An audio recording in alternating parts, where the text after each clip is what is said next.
안녕하세요. 저희는 예술적 상상력을 통해 예술적 경험과 삶의 간교를 연관지어 발표할 정재훈, 장채림, 이호윤, 주영재입니다. 살면서 다양한 예술적 경험들을 겪으며 느꼈던 크고 작은 영향들을 삶에서의 변곡점이란 주제로 포괄하여 예술이 끼친 영향으로 무엇을 느끼고 어떤 차이가 있었는지 인생의 타임라인을 바탕으로 하여 소개해드리겠습니다.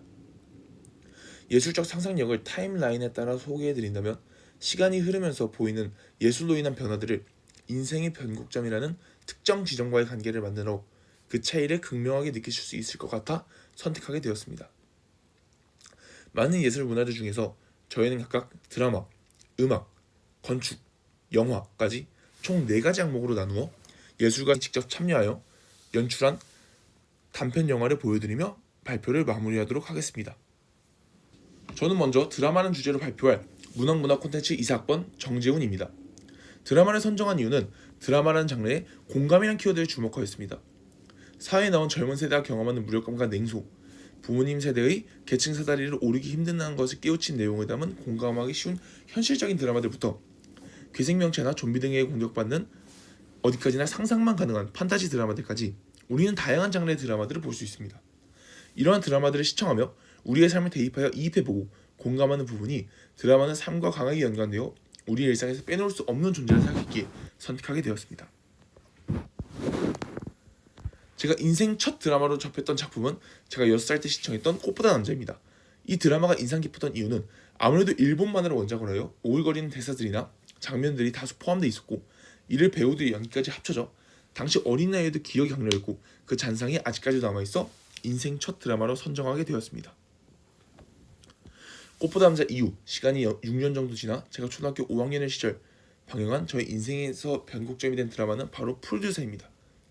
프로듀서는 2015년 KBS에서 방영한 드라마로 예능국 안에서 펼쳐지는 예능 PD들의 이야기를 릴리스틱 픽션 드라마라는 사실을 기반으로 하여 약간의 픽션을 더한 우리나라에선 최초로 도입한 참신한 장르로 많은 관심을 받았습니다. 이러한 이 작품을 인생의 변곡점이 된 드라마로 선정한 이유는 진로 설정에 가장 큰 영향을 끼쳤던 작품이기 때문입니다. 프로듀서를 보고서 이전까지도 생각지도 못했던 예능 PD란 직업에 흥미를 갖게 되었고 이 꿈이 확장되어 영상을 만드는 PD란 직업으로 커져 현재는 영상을 만드는 일에 종사하고 싶다는 진로로 구체화 되었습니다. 현재의 희망 진로까지 다가설 수 있게 만든 프로듀서가 제 삶에서 지대한 영향을 미쳤다고 생각하여 인생의 변곡점 작품으로 선정하게 되었습니다. 마지막으로 인생작으로 꼽은 작품은 바로 청춘시대입니다. 청춘시대는 2016년 JTBC에서 방영하여 5명의 여대생이 쉐어하우스에 모여 살며 벌어지는 유쾌하고 발랄한 청춘 동거 드라마로 여배우 5명 모두가 주인공인 작품입니다. 당시 방영한 시즌1의 인기로 특히 2030 세대 시청자들의 성원에 힘입어 후속 시즌까지 만들어진 작품입니다. 인생 드라마로 선택하게 된 이유는 이 드라마를 방영 당시엔 보지 못하고 작년에 OTT로 접하게 되었는데 성인이 되고서의 행복함, 그 뒤에 있는 미묘하고 복잡한 감정을 드라마 내에서의 대사와 등장인물들의 연기로 잘 표현하여 감정이입이 되었습니다. 그리고 다른 청춘 드라마처럼 유쾌하고 발랄한 면모도 있지만 청년 실업 등 이 시기에 겪을 만한 현실적인 어려움도 함께 다루면서 극 내의 분위기를 한쪽으로 쏠리지 않게 조절하며 진행하는 부분이 인상적이어서 선택하게 되었습니다. 한 배우가 말하길 드라마는 마냥 멀게 느껴지는 것이 아니어야 하고 나와 다른 삶을 사는 허구의 이야기가 아닌 진짜 나의 모습 그리고 우리의 삶을 보여주는 수단이라 한다고 말하였습니다. 그렇기에 우리에게 드라마란 현실을 보여주는 하나의 방법으로 인생을 고스란히 담아내어 드라마란 예술적 경험이 우리의 인생과 밀접한 연관관계가 있다고 생각하며 저의 발표를 마치도록 하겠습니다. 감사합니다. 음악 부분을 소개할 문화 콘텐츠 학과 이사학번 장채림입니다. 저는 4살 때 처음 K-팝을 접했습니다. 언니가 어린이집 졸업식에서 원더걸스의 노버디에 뻗쳐 춤을 추는 모습을 보면서 이 노래는 뭐지 하다가 음악 방송이 시작하는 시간이 되면 TV 옆에 앉아 언니랑 같이 K-팝을 듣곤 했습니다. 자연스럽게 K-팝을 접하던 저는 TV에 나오는 가수처럼 나도 춤을 춰보고 싶다라는 생각을 했고 초등학교에 입학하자마자 댄스라는 방과후를 시작하면서 춤을 췄습니다. 10살이 된 후에는 걸스데이 달링에 맞춰 학교 운동장에서 소수의 인원으로 다수의 관객이 있는 공연을 했습니다. 아직도 그 기억이 생생합니다. 처음에는 저 많은 관객들이 다 나를 쳐다보고 있다는 생각에 무서웠는데 음악이 흐르고 나서 이 무대의 주인공이 된 듯한 느낌은 처음이고 이 느낌이 너무 좋아서 춤을 계속 췄습니다. 초등학교 6학년 때에는 춤을 창작해서 무대에 섰기도 하고 친구들이랑 여러 공연을 하면서 학교 생활을 했습니다. 중학생이 된 15살에는 친구들과 댄스 동아리를 하면서 공연을 준비하고 있었습니다. 그러던 중 학급 뮤지컬이 열리면서 그 뮤지컬의 총괄 감독, 안무 창작, 그리고 배우를 맡게 되었습니다. 이 세 가지 역할을 하면서 총괄 감독을 할 때 한 무대를 완성시켰다라는 자랑스러움과 여러 감정들이 동시에 들면서 이거다. 나는 공연 기획을 하는 사람이 되어야겠다는 생각을 했습니다. 그 길로 내가 좋아하는 K-팝으로 공연을 올리는 공연 기획자가 되자라는 꿈을 가졌습니다. 고등학교에 올라가서도 춤은 여전히 추며 내가 공연 기획자가 되면 이런 무대를 연출해 봐야지라는 상상을 하며 친구들 앞에서 발표도 해보며 공연 기획자라는 꿈에 한 발자국씩 다가갔었습니다. 20살이 된 지금 한성대학교 문화 콘텐츠학과를 다니면서 그 꿈을 이루기 위해 공부하고 있고 K-팝 말고도 다른 장르의 노래도 들어보면서 음악의 폭을 넓히고 있습니다. 저에게 음악이란 없어서는 안 되는 존재이고 저를 생활하게 만드는 요소입니다. 제 인생의 음악이 많은 부분을 끼친 만큼 공연 기획자가 되어 다른 사람들에게도 음악으로 또 공연으로 많은 영향을 끼치고 싶습니다. 안녕하세요. 저에게 예술적 상상력을 부여해준 건축물을 소개해드릴 이사학번 상상력 인재학부 이호인입니다. 사실 저희 주위에 널려있는 게 건물이라서 보통의 사람들은 어렸을 때부터 너무 자연스럽게 건물을 쉽게 지나치고 기억에 담아두지 않습니다. 저도 마찬가지였고요. 이런 저에게 건축물이라는 것을 눈에 담아두게 만든 건물이 하나 있습니다. 바로 63빌딩인데요. 8살 때 놀러가서 진짜 높다 하고 보면서 어떻게 저렇게 높은 건물이 안 무너질까? 창문은 안 깨지려나? 안에 있는 사람들이 동시에 점프하면 무너지려나?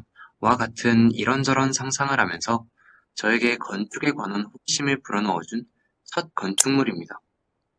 그 다음으로 제 인생의 변곡점이 되어준 건축물입니다.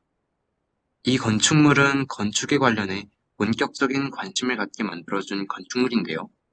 바로 마야린의 베트남 메모리얼입니다.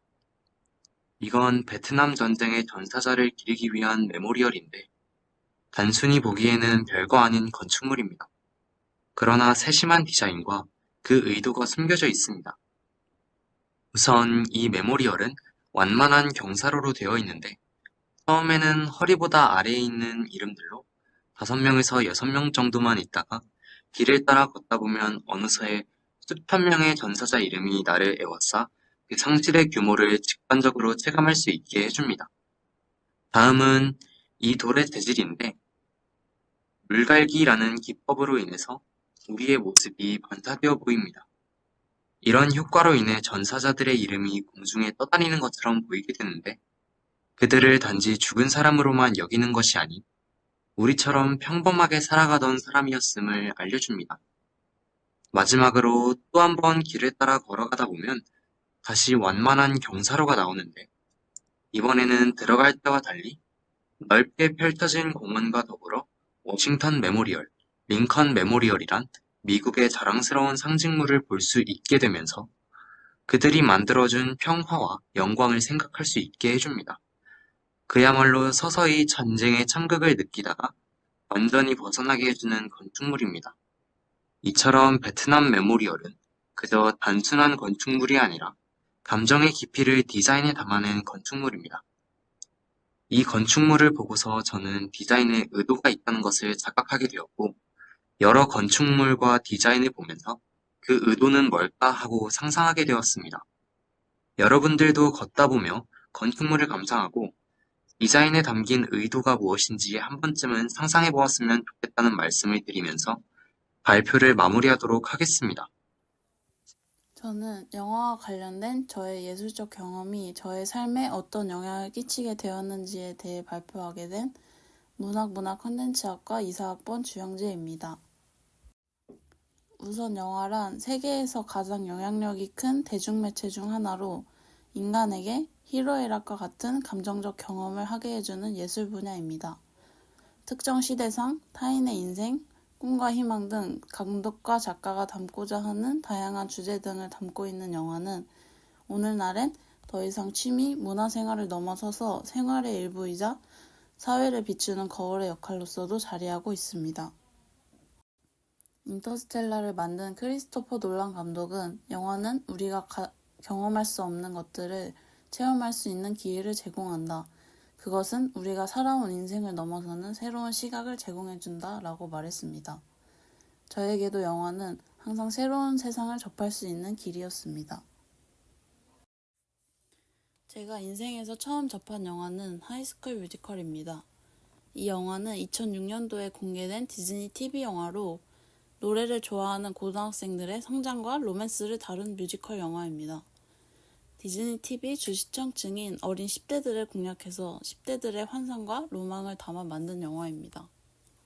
이 영화를 처음 접했을 때 저도 초등학생이었는데 이 영화를 보면서 이런 유쾌한 고등학교 생활에 대한 로망을 꿈꿨던 것 같습니다. 저에게 미래의 학교 생활에 대한 기대감과 설렘이라는 감정을 느끼게 해준 영화입니다. 다음으로 제 인생의 변곡점이 된 영화인데요. 웨스 앤더슨 감독이 연출한 그랜드 부다페스트 호텔입니다. 이 영화는 세계 최대 부호 마담의 살인사건을 둘러싼 미스터리 범죄물인데요.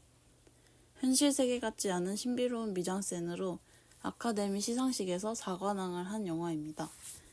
이 영화를 고등학생 때 처음 접하고 동화책을 영화로 그대로 옮겨놓은 듯한 느낌에 충격을 받았습니다. 장면이 동화의 한 장면처럼 예쁜 이 영화를 보고 저도 영상을 만드는 일을 하고 싶다는 생각이 들었습니다. 이 생각이 저의 인생의 가장 큰 변곡점이 되어서 그 후 마음이 맞는 친구들과 영화를 직접 제작, 연출해보고 영화제도 나가보며 영상과 관련된 꿈을 키워가고 있습니다. 마지막으로 제 인생 영화는 소공녀입니다. 정구은 감독님이 2018년 연출한 독립영화로 가난하지만 담배와 위스키를 좋아하는 주인공 미소가 집을 찾는 이야기입니다. 요즘 청춘들의 현실과 아픔, 그리고 사라진 행복에 대해서 다룬 영화인데요. 사람마다 행복의 기준이 다르고 행복의 기준치를 조금 낮춘다면 주인공 미소처럼 가난하더라도 행복한 삶을 살 수 있다는 의미를 담고 있습니다. 이 영화는 저희의 현재와 미래를 다룬 이야기라는 생각이 들었습니다. 지금 현재와 머지않은 미래에 우리가 어떤 생각을 가지고 살면 좋을지에 대해 한 번씩 생각하게 만들어주기 때문입니다.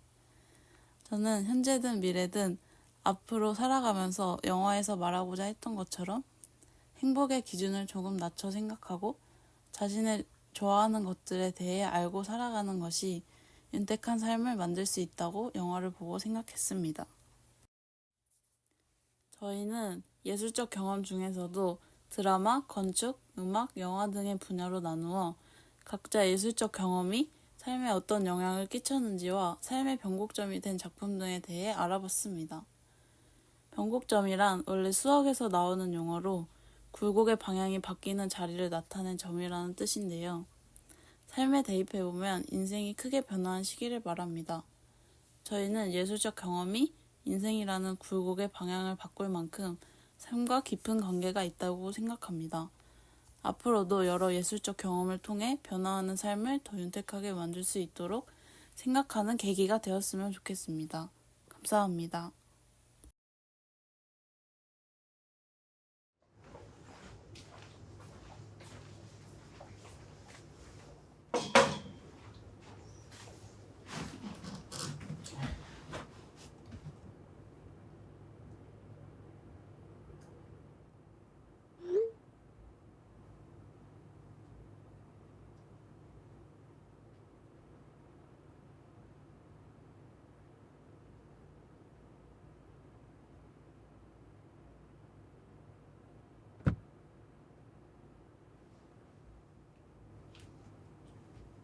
주희? 뭐해? 일어나서 앉아.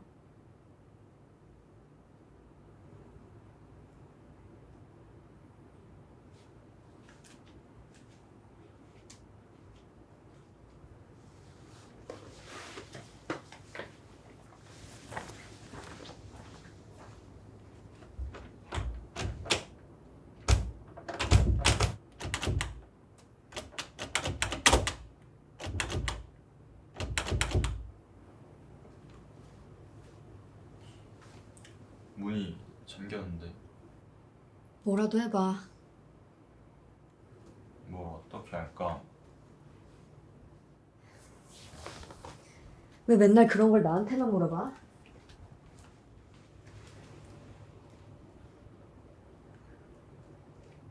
나는 너가 하는 말이 다 맞는 말 같아. 답답해. 이러니까 헤어진 거야.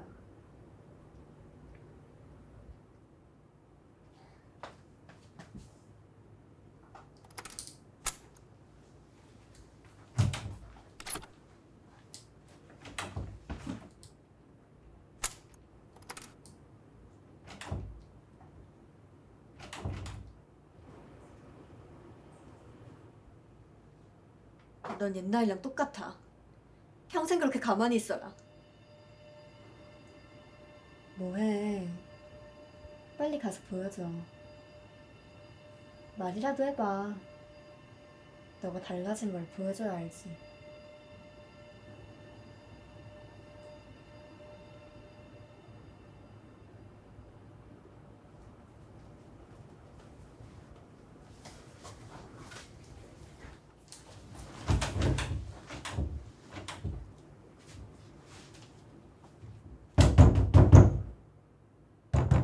저기요! 저기요! 사람 있어요! 저기요! 사람 있어요! 누구 없어요? 사람 있다고요! 저기요!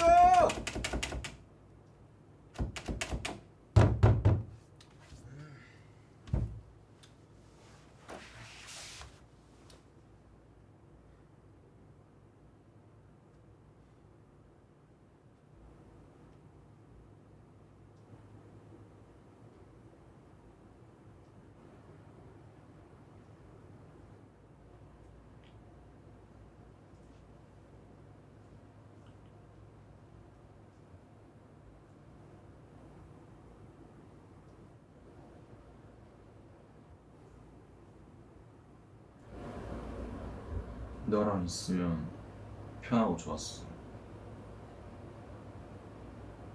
널 좋아하지 않아서 그랬던 게 아니야. 난 그냥 말하지 않으면 아무도 몰라. 그러게 그렇게 쌓였는데 좀 있으면 나올 수 있을 거야. 그러면 나가면 우리가 달라질까?